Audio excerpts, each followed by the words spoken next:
Hello and welcome. I hope you're safe and well. Today's exciting episode is me showing you my Make 9 fabrics for 2024. It's perfect. Perfect, perfect, perfect. Perfect jacket. So Make 9 is this tradition where you, with crafters, where you pick 9 things to focus on each year. And some people choose patterns, some people choose different fabrics. And last year I chose goals and I got a lot done, don't get me wrong. And they were really useful to begin with because they were quite big, very ambitious goals. But they they got a little bit stressful towards the end. And I've noticed that the people who choose patterns don't actually often make it through all 9 of them. They sort of new patterns come out and things like that. But the ones who choose 9 fabrics from their fabric stash that, they've been meaning to get to for quite a few years, they actually do quite well. They get like 7 or above. Whereas when you do patterns, a lot of people only get like 3 or 4. So I am going to choose 9 fabrics. 9 different fabrics to use. And we'll see how they go. I mean, there are months where I easily use 9 fabrics, but these are 9 that I don't want to overlook. So this is a Liberty of London print. And I just love their florals. I mean, I love all florals. If you've been here for more than one video, you'll know that I love a vintage look floral. So this is magenta and pink with black outlines, sketched outlines. And it's just the most beautiful floral. I love it. Originally, I bought about a dozen different Liberty prints and I was like, right, I'm finally going to make shirts.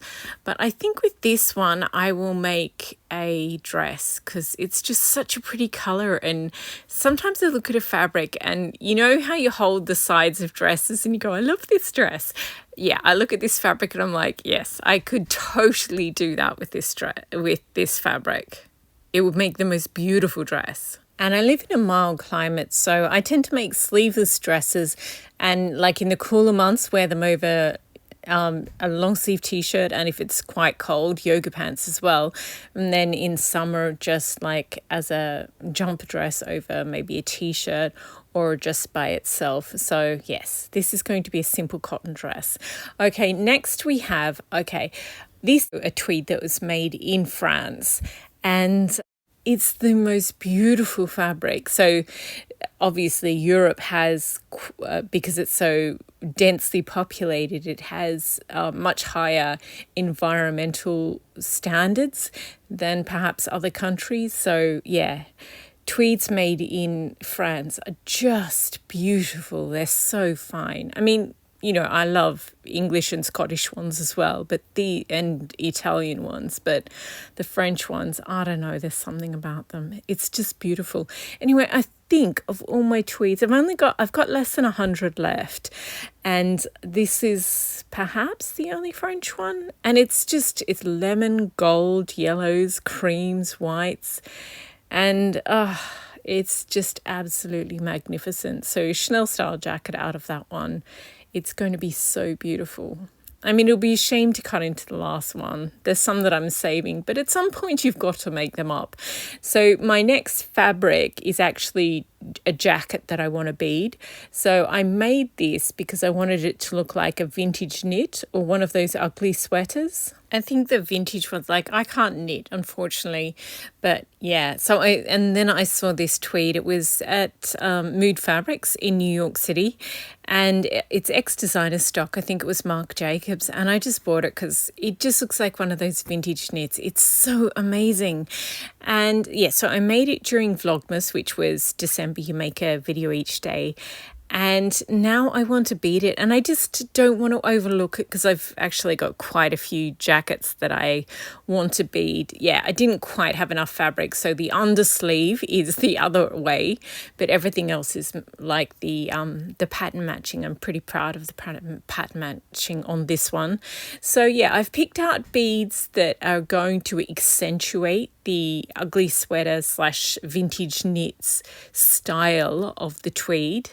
And yeah, I really, really want to take the time to bead it because I've got so many other things that I want to do. I just don't want to overlook this one. Originally, I sort of decided maybe I'd try and smush two genres together, but I think I'm going to stick with the vintage classic look beads and use the other fun, vibrant, ridiculous ones on something else. So just these small classic glass ones and just bead them like in the horizontal lines like I did with the green Italian tweed.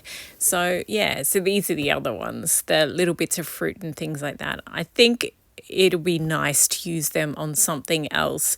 And the sort of, yeah, so all the small vintage looking ones, I'll use them on this. And yeah, I'm just really looking forward to it. I felt like I needed to include this one on my make 9 because it's so quiet and unassuming. Like, this is the one I'm working on at the moment. I'll show you it in full at the end of this video, but it is so completely over the top. There's bits of jewellery in here, like little strawberries that are jewellery, and I've just sort of turned them upside down and stitched them in. There's bows and there's flowers and there's other fluoro green strawberries with this rose gold top on them, and there's also crystal cut big glass beads in a sort of amber colour, and it's so ridiculously over the top. I love it. But I love this one in a different way. And yeah, I don't want to overlook the quiet ones because I am going to love this one once it's done. You know how you just have a feeling about some textiles? Next, we've got another Liberty of London vintage style floral. And this one, oh my gosh, I love all the flowers on this. Particularly love the full pink roses. They are so good. If you've seen Thoroughly Modern Millie, that movie, yeah, the big fully blown pink roses in that, pale pink roses, as well as those tulips. Oh my gosh, those top parrot tulips. They're just tulips with a wrinkled edge. They are so beautiful, but just the color mix, I love it. I love it so much. Again, I bought this, it's 2 yards of, 2 meters of Liberty of London print, and I bought it to make a shirt. But yeah, I prefer to wear it as a dress.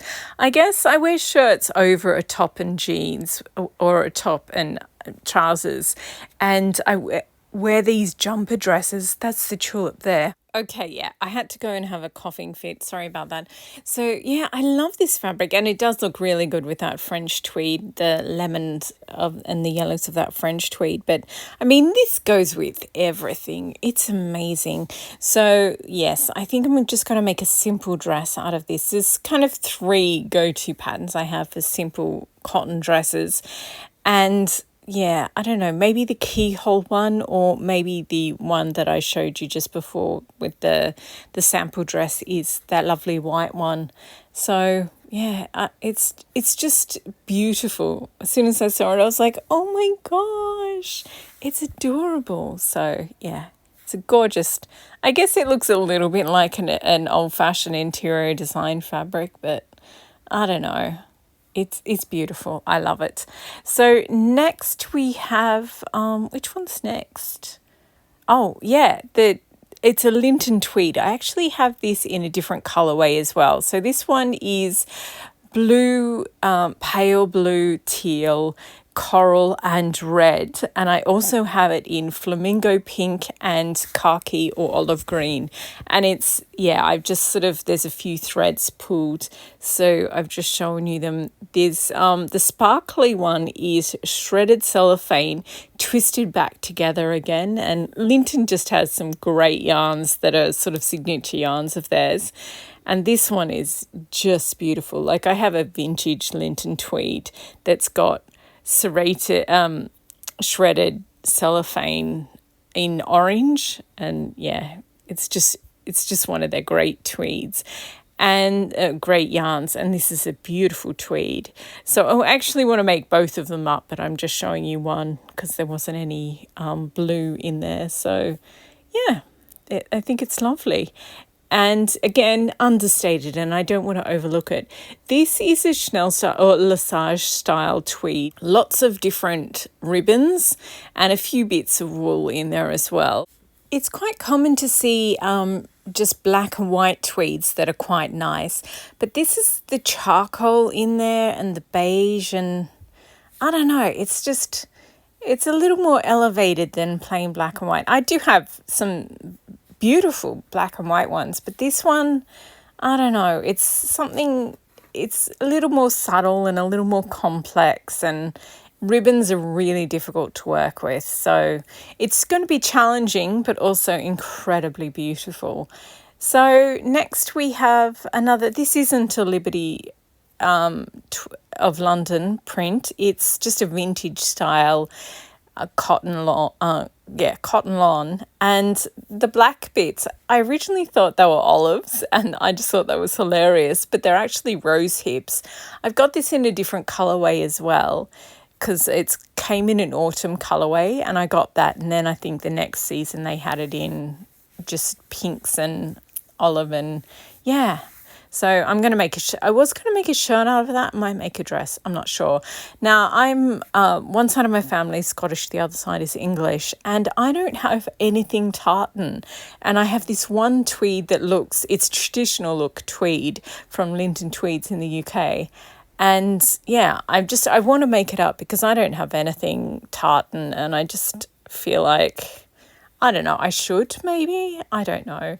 But I love the colours too. They're not big, bright, bold colours. They're just these really subtle colours.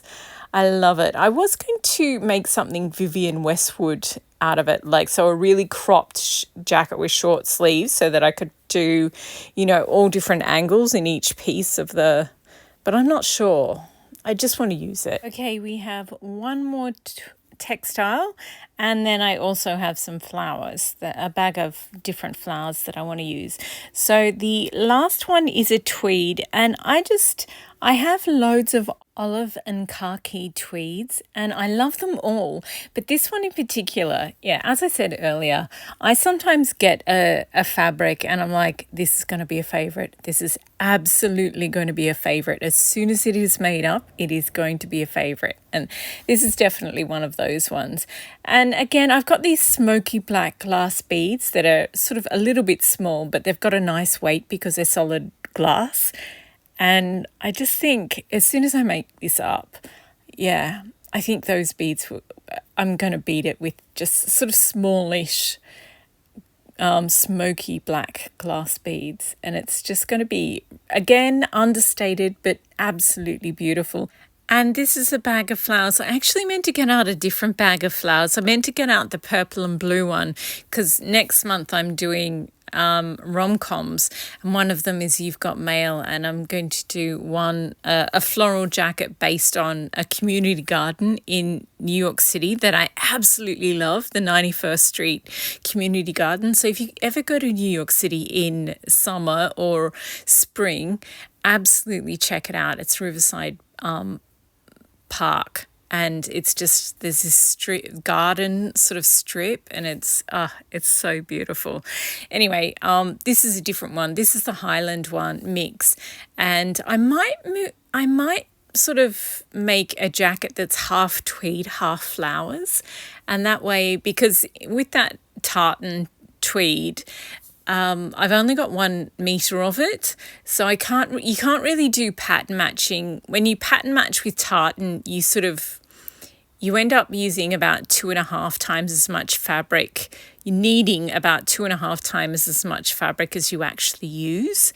So I don't really have enough to do a whole jacket as such. But if I mix it with that, I think it'd be really interesting, maybe. Anyway, so those are my fabrics and flowers. I just want to do several flower jackets this year because this is literally the only second one I've ever done. And yeah, I just want to do more of them. I know some of you really don't like this one, and some people get really, really upset whenever I make something that quite clearly is not for the male gaze.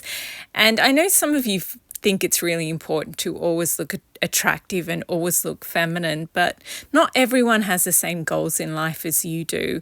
And I just need more joy in my life. We need more positivity in the world and joyous, experimental, fun things. And this just makes me laugh and smile when I look at it. It's got these big cartoonish bows and it's got bits of jewellery in there. As I said, the strawberries are kids' jewellery. So if you go to a dollar store or a thrift store or most of these flowers I bought, Joanne's had a massive sale on like a year or two ago, and I bought most of them there, but some of them from Target, some of them are from dollar stores. And yeah, it's just a mix of things, and it's just fun I don't really buy many things, but yeah, it's nice if you have to go look in a shop, at least you've got something to look for. And it's like, I suppose I could do with more peach coloured flowers. And also, yeah, the strawberries. So kids, like a toy store, they usually have a jewellery section, or the dollar store, they have necklaces, or in like if you're in a big fabric store or a hobby store, they usually have a jewellery section, and the beading is in the jewellery section, and they usually also have like a novelty section or a kids section where they have those little square beads with all the letters on them and things where you can spell out your name. But also they have like little bits of fruit or little toys and things like that. So yeah, I've got a bunch of toys that I'm going to drill holes through and add them to maybe a floral jacket or a beaded jacket. And I don't know, I know they don't really go, but in a way they kind of do. I love green and apricot together. I think it's amazing. And what I love about this jacket is, like, from the front, it's got a lot of red in there as well. But from the sides, it's really peachy, apricot-y, and the green and the fluoro green, because there's quite a lot of Gerbera daisies on there, and they're the ones with the fluoro green strawberries in the centre.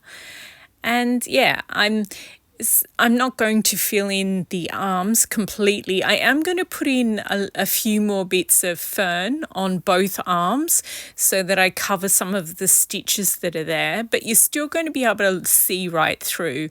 I'm using black silk for the lining, so you won't be able to see through entirely. I mean, on designer jackets, when they make something that's see-through, like they make it out of netting or tulle, then traditionally what they do is they use tulle for the lining instead of silk.